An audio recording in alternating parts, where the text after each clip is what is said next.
Hey everyone, welcome back. It's Lucid, and a little behind in recording now.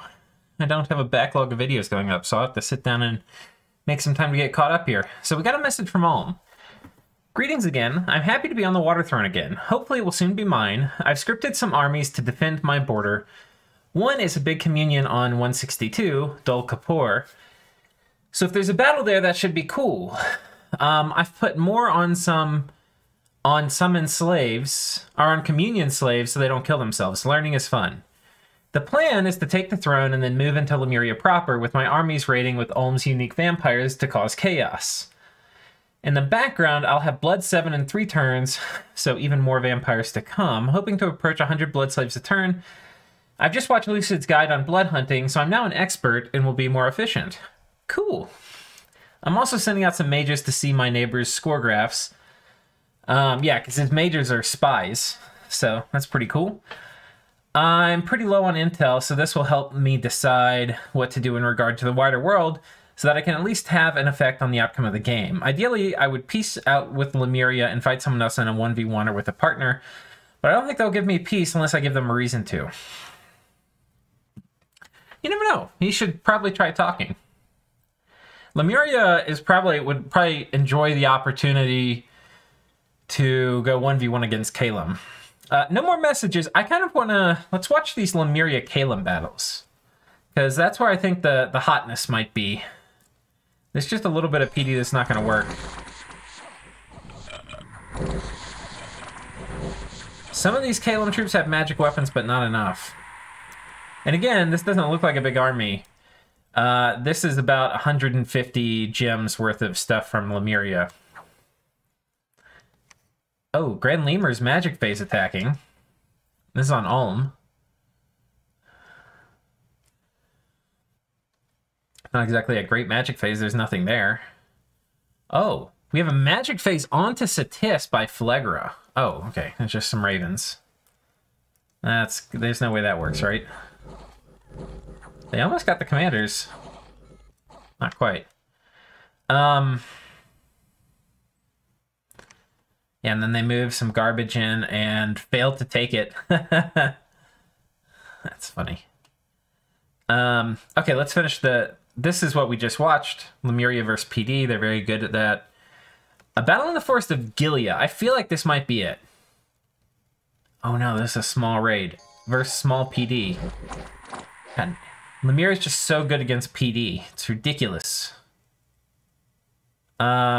Oh, there's a battle at Dol Kapor. We'll watch that in a second. That's the one Ulm was talking about.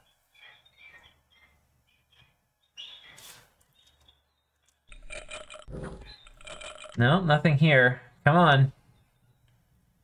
Big money. No. No big battle. So I wonder, we're going to have to look at the map and see what happened. Because there's no big strategic battles this turn. Oh, wait, no, there's a couple more. There might be one. Oh my goodness. Oh my goodness. Okay, we got it. This is what we've been waiting for episodes for. We've got on Lemuria's side not a lot of the Grand Lemurs. We've got 2 Grand Lemurs, 3 Grand Lemurs. Okay, that's a decent amount. And the Lich Queen, who almost certainly is going to be gassing people. Maybe also going to be the one to put up Rigor Mortis. Also holding up a global. So she is immortal, so it's not going to fall if she dies. That's one of the ways globals work. So they will survive. Huh. And these cubes are going to be pretty good if they... I wonder if Caelum's going to do mass flight. The real question is, what is Caelum doing? And how many mages did he bring? Alright, we have a lot of storm powers, but are we going to have storm?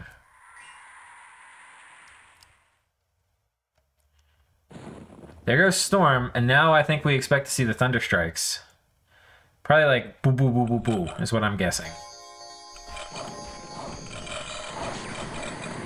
That's a lot of thunder strikes.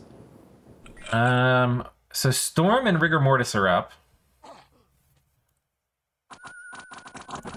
Wailing Winds goes up by Caelum, who's very good against Lemuria. That's a lot of thunder strikes. All right, this is the problem right here. Let me turn on team colored scores. Look how they're dying. This is like feeding your guys to Lemuria. When you're going against a much bigger army, flight favors the more numerous side, generally, depending on formation, right? So, now a lot of these guys are kind of immune. Like, these guys, even though they're in the middle, are going to be slow and dying. But, like, look at, they're all paralyzed or something from the paralyzed attacks from these guys. What you can do is, Caelum, you don't have to fly. You can do a line formation on attack and they won't fly. I think line formation on hold and attack will work too. But for whatever reason, that blocks flying. This is a new player game, so it's not something we'd expect Caelum to know. Even still, with them kind of flying in while still outnumbered, seems to be okay. The main problem here, Rigor Mortis set in effect. Now, Rigor Mortis is going to set in effect much faster for mages, right? Because the mages are going to spin their fatigue way faster than a normal troop, and then it's like they may never wake up again once they fatigue out once. What does that mean? Well, it means we're not going to be seeing a lot more Thunder Strikes, that's for sure. Caelum can do other things, which I think are really important if you have Rigor Mortis up. Basically, all these guys, you could put a gem on them and have them do summon Earth Power. Like, this guy's got it, so he'll be able to keep spamming spells. These, Caelian Seraphs, who are your kind of budget Thunderstrike caster, can't do it.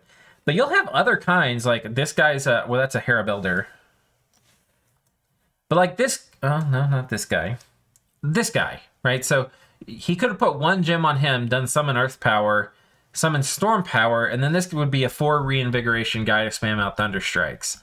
That 4 reinvigoration is the difference between occasionally casting a spell, you know, every 5 turns, and never casting any spells once you fatigue out once. So it's a really big difference. You will not generally stay permanently asleep with 4 reinvigoration, I don't think. Also would have been great if Caelum had, you know, it's not a nature nation. Would have been great to have Rigor Mortis. The other thing that's really interesting here is these gelatinous cubes. Mass Flight would have been really good on them. But they, oh wait, they're not inanimate.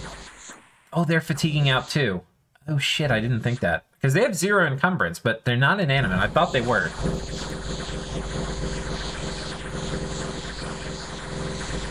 So a lot of Lemuria stuff, I think, is routed here from Wailing Winds. Yeah, it's trying to get out, but they're being trapped in by the birds. In Foul Vapors, I think that just came up. That's going to make Caelum pretty sad. This is the problem. You're on a timer when you're fighting Lemuria, and by turn 20, the timer is pretty much up. All your stuff's going to be asleep. And strangely, that's going to include a lot of these gelatinous cubes who are now fatigued out. The nice thing about the gelatinous cubes is they... Oh. Wait, Lemuria is routed. That means Caelum can't route. Caelum... So it says the armies of Lemuria have routed. That will only happen for one side. Caelum may be timered out of the battle, but he's not going to auto-route. And that's going to be important because these mindless cubes won't dissolve. Oh, unless the last of the Caelum mages has retreated. Oh, or died because of Foul Vapors.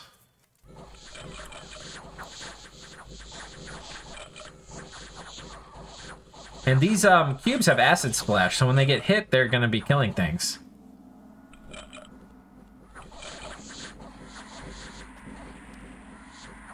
And like so many battles with Lemuria, this is how it ends.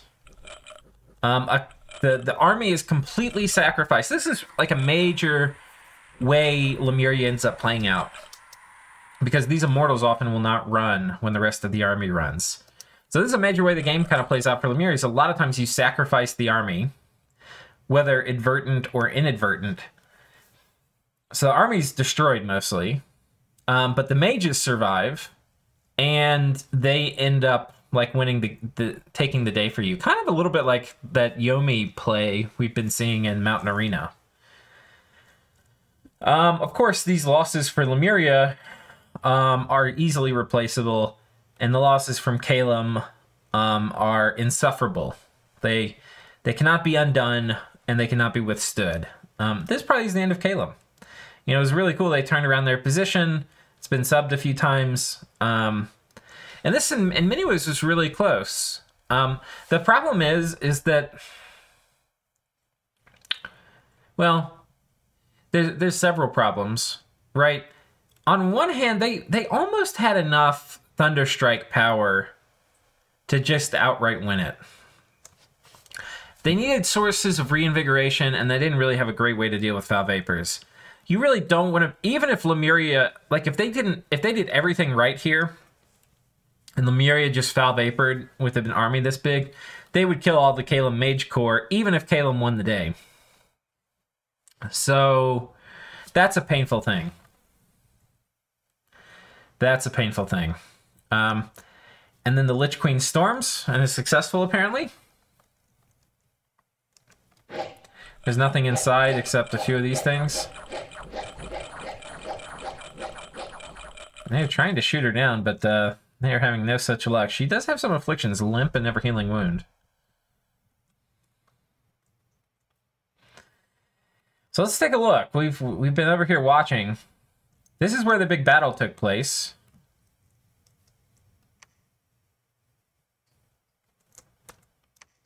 Yeah, I mean, honestly, Caelum puts up Relief.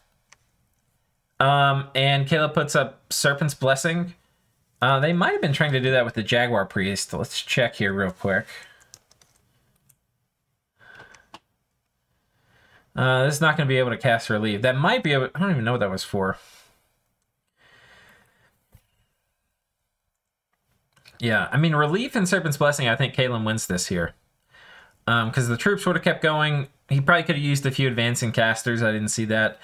And then the final thing, which would be... I think to make it this late in the game, you need to kind of know about those things. Even in a new player game, you're going to need to do those sort of things. But the thing that would have been like taking it to kind of an advanced level is throwing an Earth Gem on all of the Earth randoms and having them on advance and cast. And that would, even if they were just doing Dust to Dust, even if they couldn't do Thunderstrike, it'd be a big deal. But this was very, it looks like a stomp, but it was pretty close to being successful. Yeah. There's probably other things that could be done too. I could take time and think about it. There's a lot of ways to beat up on ghosts. The strategic situation now is ridiculous. This army's going to be able to push in. They've already got Caelum's Cap under siege. This army can go put Caelum's Cap, like, maybe, not pop it, but put it under, maybe if this comes in, 2-turn pop it, as well as probably raid the rest of the Caelum core lands. And there's not really much over here in the way of reinforcements. I think the Caelum position is now officially lost. So it went from kind of brave adventure to kind of stagnation to now it's a lost position, I think. But I've said that before and been kind of wrong. Like I said, the Ulm position was lost, and Ulm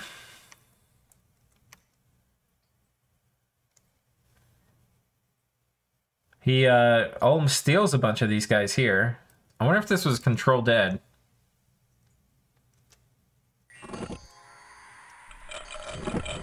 Yeah, they aren't cast spells.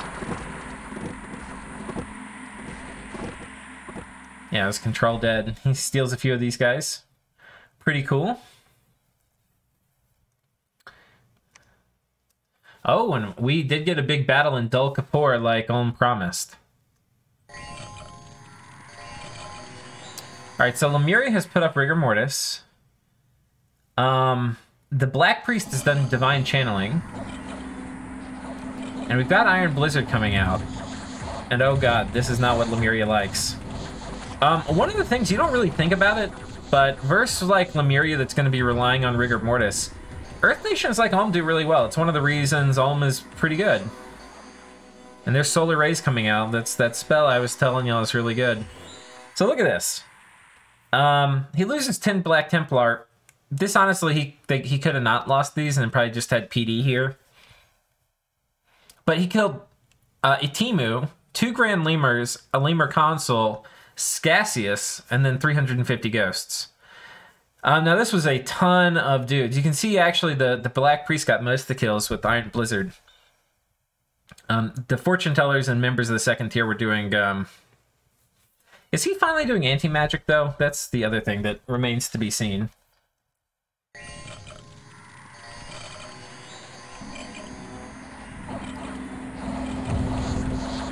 Don't think we have anti-magic. Oh no, he's done it. Okay, great. Yeah, awesome. So yeah, I mean, this was pretty good. I mean, 300 ghosts is a significant amount. Lemuria cares about losing 300 ghosts. This is a good trade. I mean, losing 2 mages sucks, and losing 10 Black Templar sucks, but this is a good trade. And these guys, except for Atimo, who died for a while, you know? It's taken some Grand Lemurs off the table for a good long time. He's got the fort popped now, too. And Lemuria, on the back of losing this army, is probably not going to be able to defend the fort. So that's going to be pretty interesting. So that's that battlefront. Let's come down, and the other main war here is around Satis. We saw that. We've seen this. Allegra just going on the offensive and has medium-sized armies all around Satis, except for down here where this army has a lot of Sarmancers and a decent number of Reborn and Maguses, as well as the God. But no army here yet. So, whew, spicy. Very, very spicy. I think that's probably it for this episode. I'm a bit short on time myself, so I have to scoot here. But I think we'll scroll through here, make sure I didn't miss anything important. That's kind of cool. This one Grand Lemur got picked off. This Grand Lemur got picked off too. So he's lost a lot of Grand Lemurs this turn. I mean, they'll be back, but he lost 2 here as well. He probably only has like 3 or 4 Grand Lemurs in play total for 3 more turns. All right, guys. That's it. I know it's a quick episode, but I was trying to squeeze and record one in real quick to have something to go up. So yeah, tune in next time. It'll be turn 58. Until then, take care.